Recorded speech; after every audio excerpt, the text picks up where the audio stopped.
बिस्मिल्लाहिर्रहमानिर्रहीम। अस्सलाम वालेकुम।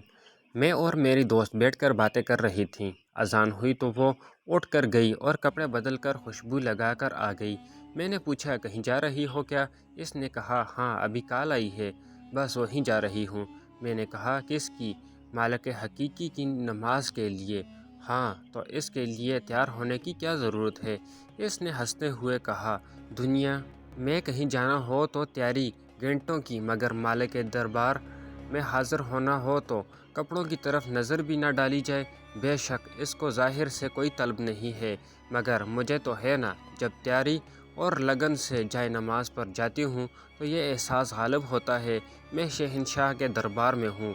नमाज को टालती नहीं बल्कि एहतराम और शौक़ से अदा करती हूँ। और तुमको पता है, हम ख़वातीन सारा दिन किचन में गुजारती हैं। खाने की खुशबू लिबास में बस ही जाती है और प्याज लहसुन की बू फरिश्ते दूर भागते हैं। फिर इस नमाज का क्या फ़ायदा जिस पर मेरी आमीन पर फरिश्ते आमीन न कहें। दुनिया में किसी को मामूली सा तोहफ़ा देना हो तो हम इसको खूबसूरत से पैकिंग करते हैं, अच्छे तरीके से पेश करते हैं। और नमाज भी अल्लाह के दरबार में पेश की जाती है, इसको भी खूबसूरत होना चाहिए। और यह जब ही मुमकिन है जब ये मोहब्बत से अदा की जाए, और मोहब्बत के लिए अपनी तन और मन दोनों का उजाला रखना ज़रूरी है। वाकई मुझे इसकी बात बहुत अच्छी लगी, मुमकिन है आपको भी अच्छी लगे।